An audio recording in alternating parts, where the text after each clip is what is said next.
Hi, and welcome to Portland Friends of the Dhamma.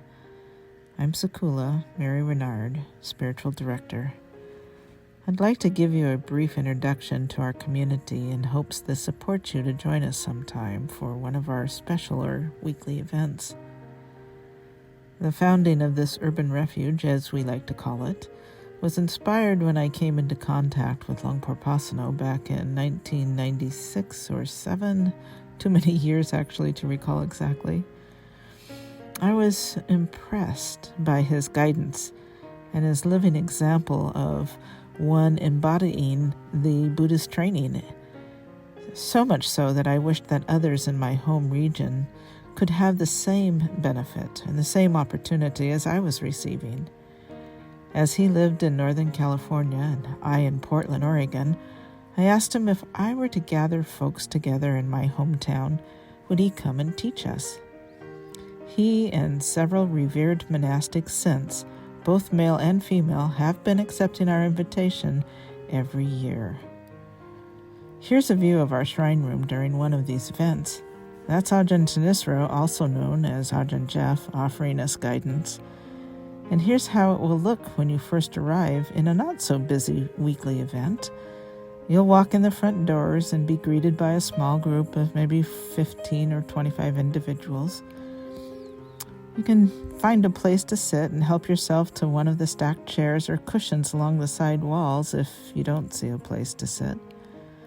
So as an example, let's say you joined us for a Sunday Sila. This is how the morning would proceed. Whoever is leading that particular Sunday will begin at 10 a.m. Most often that would be myself, or possibly one of the other lay teachers in residence, Jessica Swanson or Matthew Grad. We start with a short chant and a silent 40-minute meditation, sometimes guided. At the end of the meditation is a bell, and we take a few minutes for a short restroom break. There is a single bathroom in the back of the room and 2 downstairs. We gather back into the room for Dhamma reflections from the teacher, and around 11:15 the floor is open for anyone who'd like to share if something comes up for you that resonated in the talk, or you can ask a question. This includes anyone joining via Zoom, an added feature we set up as the pandemic took hold, and one that will continue with even as we're post-pandemic times. We close with a chant as close to 11:30 as we can, and we welcome your support in clearing all the room for the next group to set up as they see fit.